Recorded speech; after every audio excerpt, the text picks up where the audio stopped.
Bonjour, bienvenue dans cette nouvelle émission Croix de Neuf. Aujourd'hui, je reçois M. Didier Laguerre, maire de la belle ville Fort-de-France, et il est aussi conseiller territorial. Bonjour, monsieur le maire. Bonjour aux téléspectatrices et téléspectateurs de Zouk TV, par Internet, à la télé ou sur Facebook. Merci beaucoup. C'est vrai que je salue les internautes et ceux qui nous regardent sur le réseau habituel. Monsieur le maire, avant qu'on puisse parler pourquoi vous êtes là aujourd'hui, est-ce que vous avez une réaction déjà par rapport à ce qui s'est passé hier soir à l'aéroport de Fort-de-France sur la manière dont les soignants étaient accueillis? J'ai découvert ça ce matin. J'avais même du mal à y croire, que ça ait pu se passer en Martinique et qu'on ait pu avoir un tel comportement vis-à-vis des soignants. C'est une attitude, un comportement que je condamne fermement, fortement. C'est pas admissible qu'on puisse accueillir comme ça, qu'on puisse insulter, qu'on puisse menacer des personnes qui sont venues, parce que les soignants ils viennent pour 15 jours, ils viennent renforcer notre système de santé, ils viennent aider nos soignants à aider le peuple martiniquais à passer la crise, à limiter le nombre de morts et à limiter la gravité de l'épidémie que nous vivons.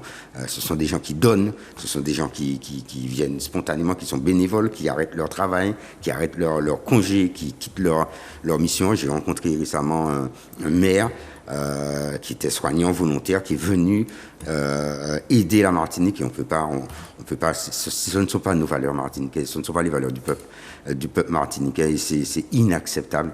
Et il faut absolument, on peut avoir des opinions, on peut être d'accord, pas d'accord avec ceci ou avec cela. Ça, c'est notre liberté. Mais cette liberté ne peut pas justifier qu'on ait ce type d'agissement, de comportement vis-à-vis de qui que ce soit, et encore moins vis-à-vis de soignants. Merci, monsieur le maire, pour votre réaction. Nous avons aussi appris hier soir tard dans la nuit le décès de Mme Lucette Michaud-Chevroui. Est-ce que vous avez eu à la rencontrer? Et puis, en tout cas, c'est sûr que vous la connaissez. Oui, je la connais. Je la connais parce que c'est une élue qui a occupé un rôle majeur sur la scène politique. Elle, je n'ai pas eu, non, je ne crois pas avoir eu à la rencontrer. Enfin, je l'ai croisée une fois ou deux à Paris, mais par contre, j'ai travaillé avec sa fille, Marie-Luce Pinchard, il y a 2 jours, mardi matin, nous étions... Marie-Luce Pinchard et moi en visio sur des problématiques de l'université des Antilles. Et donc j'adresse mes condoléances à toute la famille de Mme Michaud-Chevroui, et en particulier à sa fille Marie-Luce Pinchard. Elle a eu une longue carrière politique, c'est vraiment... ça me fait penser un petit peu au regretter Aimé Césaire, un petit peu sur la longueur, la longévité et puis tout ça. Elle a eu une longue carrière politique, c'est vrai. Controversé. C'est quelqu'un qui a eu des positions fortes, qu'on partage, qu'on ne partage pas. C'est quelqu'un de particulièrement clivant, mais qui avait son tempérament, qui avait aussi un amour de son pays, la Guadeloupe, et qui s'est beaucoup donné pour son pays. Qu'on soit d'accord ou pas avec ses orientations politiques, mais on ne peut pas dire qu'elle n'a pas tout donné pour faire avancer la Guadeloupe, et qu'elle ne disait pas ce qu'elle pensait, et qu'elle ne défendait pas fortement et fermement ses convictions. C'est une femme que je respecte en tant que femme politique, même si je n'ai pas les mêmes opinions et les mêmes analyses politiques qu'elle sur certains sujets. Merci, monsieur le maire. Alors, nous sommes dans une période difficile depuis 1 an et demi maintenant, bientôt 2 ans, cette pandémie, et vous devez gérer tout ça au quotidien. Et là, vous avez une rentrée scolaire à gérer avec cette pandémie. Est-ce que vous pouvez nous dire 2 mots sur l'organisation de la rentrée scolaire sur la ville de Fort-de-France? On a une rentrée scolaire à mettre en place, à accompagner sur la ville de Fort-de-France et en Martinique en général, dans un contexte sanitaire très, très difficile. Et donc, en ce qui me concerne, et en ce qui concerne la ville de Fort-de-France, on a eu une visioconférence des maires avec le préfet, le recteur, au cours de laquelle il a été arrêté que les enfants seraient accueillis par groupe de 5 sur des matinées pendant les 15 premiers jours, à partir du 13 septembre, qu'il n'y aurait pas de garderie, qu'il n'y aurait pas de cantine. Et donc, nous avons travaillé au niveau de la ville de Fort-de-France avec nos partenaires sociaux, au niveau du CHSCT, sur les conditions protocole sanitaire, au niveau du comité technique, sur l'organisation à mettre en place. Et donc, nous avons travaillé avec un objectif, celui de protéger le personnel municipal. et de ne pas exposer ce personnel municipal qui n'a pas à prendre en charge les enfants pendant ces 15 premiers jours, puisque il n'y a que le temps scolaire, il n'y a pas de garderie, il n'y a pas de restauration scolaire. Et nous en avons profité pour mettre en place des sessions de formation, des sessions d'accompagnement, parce que on oublie aussi que le personnel municipal, les gens qui travaillent, les Martiniquaises et Martiniquais, vivent une situation difficile, une situation angoissante. Nous sommes tous touchés par des décès, par des situations dramatiques. Et ça a un impact psychologique du personnel. C'est d'abord des femmes et des hommes. Ce sont des êtres humains qui ont des émotions, qui perçoivent les choses. Et la situation que vit la Martinique est particulièrement angoissante. Donc on a mis en place vis-à-vis de ce personnel, vis-à-vis du personnel auquel on ne pense pas, mais celui de l'état civil qui s'occupe particulièrement de l'enregistrement des décès, qui vivent une situation psychologiquement très difficile. Donc on a mis en place un accompagnement psychologique pour aider ces femmes et ces hommes à surmonter ce moment difficile qu'ils ont à vivre dans l'exercice de leur métier. Et nous faisons la même chose avec notre personnel dans les écoles, et on le fera avec l'ensemble du personnel municipal pour accompagner ce groupe humain à passer ce moment difficile que traverse la Martinique. Et la mise en place de la rentrée se fait dans des conditions difficiles, compliquées. Ça sera difficile de toutes les façons. Alors, au-delà de la pandémie, est-ce que vous auriez fermé des classes si c'était une rentrée normale, c'est-à-dire que vous avez moins d'élèves, puisqu'on a un petit peu l'impression que... On a eu une carte scolaire sur le territoire de Fort-de-France. Il y a 3 écoles qui ont fermé. 2 écoles pour des raisons de sécurité et une école pour des raisons d'effectifs. Donc elles ont fusionné avec d'autres écoles à proximité. Et puis on a eu quelques fermetures de classes et quelques créations de classes. C'est pas le maire qui ouvre ou qui ferme des classes, c'est l'Éducation nationale qui ouvre et qui ferme des classes. Mais c'est vrai qu'on a une baisse de l'effectif et qu'il faut s'adapter pour continuer à offrir les meilleures conditions d'éducation et d'apprentissage aux enfants, en prenant en compte et en étant conscient que lorsque vous avez des groupes trop réduits, eh bien, quand vous avez un groupe trop important, vous perdez en qualité. Quand vous avez un groupe trop réduit, vous perdez en qualité et vous perdez aussi en sécurité. Et donc, il y a un juste équilibre à trouver quant aux effectifs des écoles. Je rappelle qu'à Fort-de-France, nous avons 49 écoles. Alors, il y a une baisse de natalité. Est-ce que Fort-de-France est impacté par ça? Oui, Fort-de-France est impacté, comme toute la Martinique, par la baisse de la natalité. Cette année, on a franchi un cap inquiétant, là aussi, puisque en Martinique, cette année, on a un nombre de naissances qui est inférieur au nombre de décès. Et donc une population qui diminue naturellement encore plus vite. Et donc la ville est elle aussi impactée par cette évolution. Et on le voit dans les demandes d'accompagnement en matière de logement, puisque la ville a un service logement qui accompagne les Foyalaises et les Foyalais qui sont à la recherche d'un logement et qui travaille avec les bailleurs sociaux, qui analyse les dossiers et qui fait des propositions d'attribution de logement. On travaille avec les bailleurs sociaux sur ça. Et on voit bien la diminution de la composition de la famille. Et donc aussi, ça se traduit par l'adaptation des logements qui sont disponibles aux besoins des familles. Vous avez, à l'époque, on construisait des grands logements avec 3 chambres, 4 chambres pour pouvoir accueillir les familles. Et aujourd'hui, on a des familles avec un nombre d'enfants beaucoup plus petit, 1, 2 enfants, et donc du coup ces logements ne sont plus forcément adaptés. Il y a aussi ce travail à faire. Alors la situation sanitaire, singulièrement à Fort-de-France, comment vous êtes impacté par ça et qu'est-ce que vous avez mis en place? Peut-être quelques explications là-dessus. Alors, au niveau du personnel municipal, on a mis en place un protocole sanitaire pour mettre en sécurité le personnel municipal. Dans le contexte que nous vivons actuellement, la mairie reçoit au niveau de l'état civil, au niveau des services qui sont en contact avec le public sur rendez-vous. On ne peut plus rentrer dans la mairie comme on le faisait avant. Il faut respecter un protocole sanitaire pour protéger à la fois le personnel municipal, mais aussi le public et les citoyens qui fréquentent le bâtiment, et donc ne pas participer à la propagation de l'épidémie. On procède régulièrement à des désinfections de locaux. On a un service vie et santé au travail qui suit particulièrement les cas contacts qu'on peut avoir dans le personnel. Fort-de-France, c'est 2500 agents, donc c'est un reflet de la société martiniquaise et dans sa composition. Et donc, on a des cas contacts, on a des cas positifs dans les services municipaux qui automatiquement font l'objet d'une prise en charge, d'un accompagnement, d'un protocole avec identification des cas contacts dans le service, etc. et désinfection des services concernés. Et on a commencé une rotation de désinfection des bâtiments municipaux. Régulièrement, j'ai demandé que les bâtiments, une fois par mois, qu'on fasse une tournée et que très régulièrement, en fonction du type d'activité qu'il y a dans le bâtiment soit désinfecté tous les 15 jours, une fois par mois, etc. Comme on a une équipe de désinfection, une équipe qui s'occupe de ces questions-là, y compris de la dératisation, etc.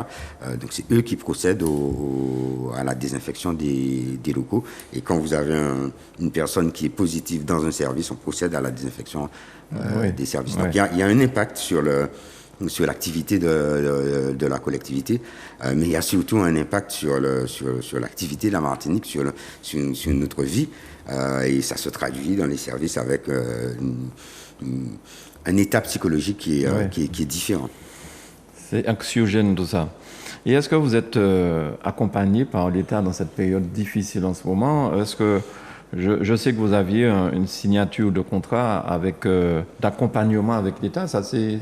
Oui, nous sommes en train de finaliser le contrat d'accompagnement sur les problématiques financières et le retour à l'équilibre budgétaire de la ville, exercice 2025, et c'est en voie. Donc on est en train d'y travailler. On a une réunion de travail mercredi après-midi. On en aura une la semaine prochaine et puis on va vers la signature de ce contrat d'accompagnement. Mais dans le cadre de la crise sanitaire, on a mis en place également avec le CCAS de la ville du portage de paniers repas pour accompagner, parce que le confinement, les confinements successifs, le chômage partiel, fermeture de certaines activités, mais fragilise une population qui est déjà fragile. Donc on a mis en place du portage de repas. On suit les personnes âgées isolées répertoriées au niveau du CCAS. On a un suivi des appels, des contacts qui sont pris avec ces personnes-là de façon à tenir le lien et à apporter une réponse aux besoins éventuels. Et dans ce cadre-là, nous travaillons aussi avec l'État, bien évidemment, qui nous a accompagnés sur la mise en place du centre de vaccination de la ville de Fort-de-France, qui vaccinait pour les vaccins habituels et qu'on a adapté pour lui permettre de vacciner pour le Covid. Et donc on est en partenariat, on travaille avec l'État, avec les services de l'État, tous les services, pour aider le peuple martiniquais à faire face à cette situation sanitaire difficile. Alors Serge Letchimy, président de la CTM, de la Martinique, a rencontré plusieurs personnages importants en France, le Premier ministre, le ministre des Outre-mer. Il a rencontré aussi Valérie Pécresse, présidente de la région Île-de-France, près d'1 million d'habitants. Oui. Il a aussi rencontré, me semble-t-il, des hauts cadres, j'ai envie de dire, à l'Élysée. Et apparemment, d'après ce que j'ai compris, l'État semble vouloir vraiment, avec Serge Letchimy, avancer main dans la main et ne pas vouloir imposer des choses, mais travailler ensemble. Mais l'objectif, c'est de signer un contrat de partenariat entre la collectivité territoriale de Martinique et l'État sur un certain nombre de problématiques, sur un certain nombre de champs, nous permettant de développer un certain nombre de secteurs d'activité de la Martinique, nous permettant d'améliorer la coopération avec les pays de la Caraïbe et de développer donc par ce biais aussi l'activité économique en lien avec nos frères et sœurs de la Caraïbe. Et donc Serge Letchimy, président du conseil exécutif, est allé rencontrer les membres du gouvernement en charge de ces problématiques-là, de façon à ce que l'État prenne sa part dans ce plan que nous allons mettre en place pour pouvoir redynamiser, rebooster l'économie martiniquaise et faire en sorte que nous nos richesses naturelles soient en capacité d'apporter des réponses aux problématiques d'activité, d'emploi, de développement de la Martinique à partir de ce que nous sommes et de ce que nous avons, et non pas simplement à partir de transferts qui viennent de l'extérieur et qui ont démontré leurs limites quant à la possibilité de développer ce pays. J'ai eu l'impression à travers tous ces échanges et ces rencontres qu'il y avait une façon différente de voir les choses aujourd'hui, du président Letchimy certes, mais aussi de là-bas, du gouvernement. Il semble comprendre qu'il faut faire avec et non imposer à. Vous savez, dans une interaction, il y a deux. Il y a le gouvernement d'un côté et il y a nous de l'autre. Quand vous avez un autre discours, quand vous avez une autre approche des choses, en face, vous avez aussi une autre réponse, un autre discours. Et aujourd'hui, pour moi, il est clair que les solutions doivent venir de la Martinique. L'État peut accompagner, l'État doit accompagner, mais les solutions doivent venir de la Martinique. Les solutions doivent être pensées par la Martinique et pas simplement qu'on applique des solutions qui ont été pensées ailleurs et qui ne correspondent pas à notre réalité. On prend la crise sanitaire. Il y a des protocoles sanitaires pour les écoles qui ont été mis en place au niveau français pour adapter ce qui va se passer dans les écoles en fonction du niveau de l'épidémie. C'est clair, quand on regarde les protocoles, qu'ils ne sont pas adaptés, qu'ils n'ont pas été pensés par rapport à notre réalité martiniquaise. Parce que la crise que nous vivons aujourd'hui à la Martinique, la crise sanitaire que nous vivons, n'a rien à voir avec ce qui se passe et même ce qui s'est passé en France. C'est ce qu'il faut qu'on intègre bien aussi. On regarde les chiffres bruts. Mais quand vous regardez le nombre de décès qu'on a eu sur le mois d'août, le nombre de décès qu'on a eu sur le mois d'août, si on rapporte ça à la population et à la population française, ça voudrait dire qu'il y aurait eu 60 000 morts en France sur un mois. Énorme. C'est énorme. Et donc, ça ne peut pas... Notre situation et notre réalité ne peut pas être totalement pensée, analysée et réglée de 8000 km. Il faut absolument que nous prenions notre part à ça et qu'on soit accompagné par l'État pour pouvoir apporter les solutions qui sont adaptées à la réalité de notre situation. Et c'est ce qui est en train de se faire sur la crise sanitaire, mais c'est ce qu'il faut faire sur bien d'autres domaines.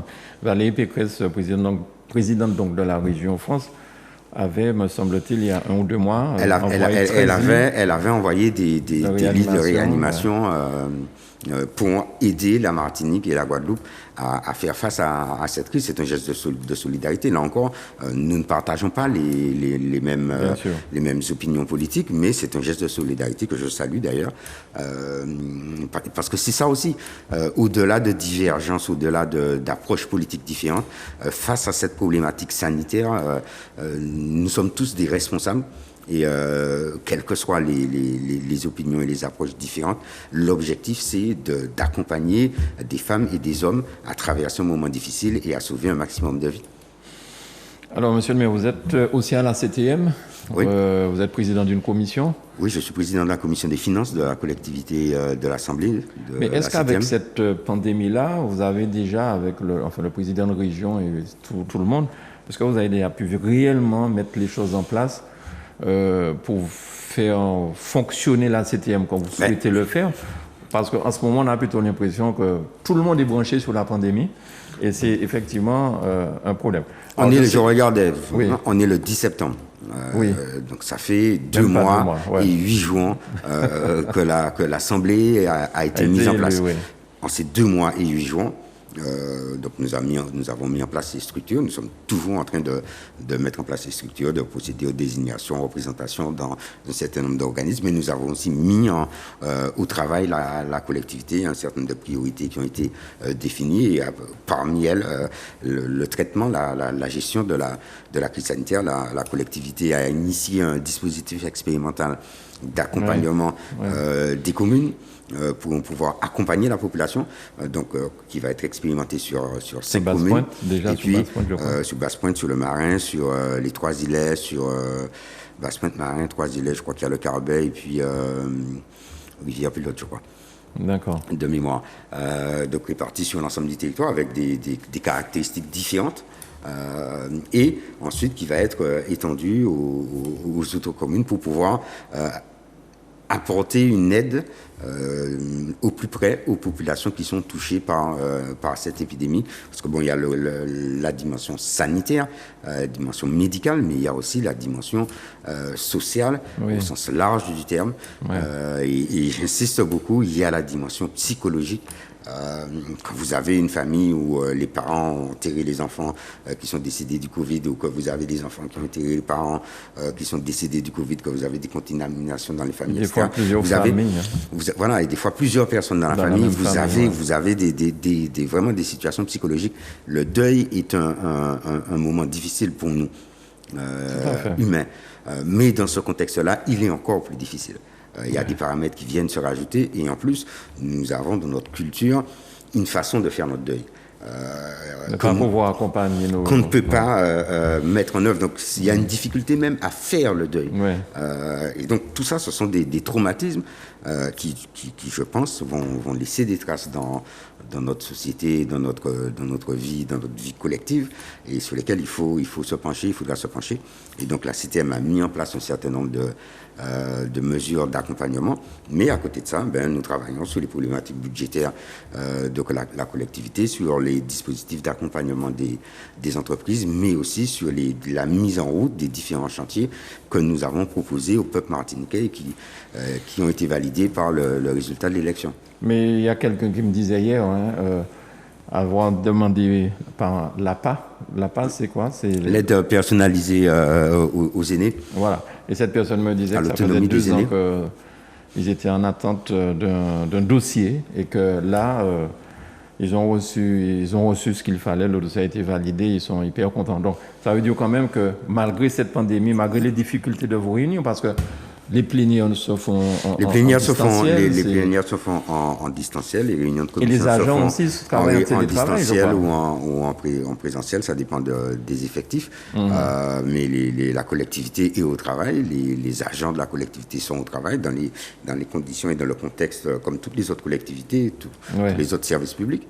Et donc la collectivité est au travail, et le président a donner un certain nombre d'orientations pour justement accompagner la mise en place de la collectivité, mais aussi accompagner la crise et faire en sorte que les réponses soient apportées plus vite. Alors ça prendra un certain temps, parce que normal. Il faut appliquer d'autres méthodes, il faut changer un certain nombre de choses, donc ça prend nécessairement du temps, mais les objectifs sont là et on commence à travailler pour pouvoir les atteindre. Alors, juste pour terminer, monsieur le maire, à Fort-de-France, est-ce que les gens peuvent venir faire leur achat à Fort-de-France et profiter du parking gratuit, ou c'est fini, le parking gratuit? Alors, pour l'instant, on est en confinement, donc les gens ne peuvent pas venir faire leur achat. Sûr. J'ai d'ailleurs rencontré l'association des commerçants hier matin. Hier à midi, nous avons travaillé avec l'association des commerçants pour commencer à se préparer, parce qu'il faut gérer la période de restriction, mais il faut aussi se préparer à la réouverture des commerces, ou à la levée progressive du confinement quand elle aura lieu, pour être prêt à accueillir les clients, les Martiniquaises et les Martiniquais qui puissent venir faire leur course de rentrée au centre-ville. Et donc nous y travaillons. Et sur les problématiques de stationnement, le stationnement il est gratuit pour l'instant, de fait, puisqu'on a des problématiques de parc-mètre. Et donc on est en train de passer des marchés, et à partir d'ici la fin de l'année, le paiement du stationnement reviendra normalement sur les rues du centre-ville. C'est d'ailleurs une demande insistante des acteurs économiques du centre-ville, oui. Mais pour l'instant, Fort-de-France, pour l'instant, le stationnement est gratuit. Oui. Et c'est la plus, comment dire ça? C'est le plus grand centre commercial, à ciel ouvert de la Martinique. de la Martinique. Avec 1200 commerces et services dans le centre-ville. Et d'ailleurs, j'en profite pour dire que les commerçants du centre-ville de Fort-de-France ont lancé une application permettant de découvrir le centre-ville et les commerces du centre-ville, qui s'appelle Foyal App, et que j'invite chacune et chacun à télécharger sur nos smartphones, nos outils de communication. Et une deuxième application qui vient d'être mise en ligne et qui s'appelle Foyal Shop et qui permet à Mano Granier de pouvoir commander son polo dans un magasin de Fort-de-France et de se faire livrer à Carrément. TV. D'accord, super. Alors, il y a un moment, on a aussi dit que le maire de Fort-de-France avait interdit de vendre des zèbres rasiers, que ceci, cela. Bon, c'est peut-être l'occasion de rétablir un certain fait, quoi. J'ai même pas envie de rétablir de fait. J'ai entendu cet audio qui a circulé. Ouais. Je n'étais même pas en Martinique au moment où on a dit que le maire de Fort-de-France est venu sur le marché dire aux marchands de ne pas vendre de remèdes rasiers. Le même maire qui a dit aux Martiniquaises et aux Martiniquais de se vacciner. Parce que j'appelle la population à se vacciner. C'est le meilleur moyen que nous ayons pour nous protéger. Mais que ceux qui ne veulent pas se vacciner se protègent. Y compris en prenant tout ce qui peut permettre de renforcer le système immunitaire et donc en cas de contamination de mieux réagir à cette maladie. Et donc du coup, ça n'a pas de sens.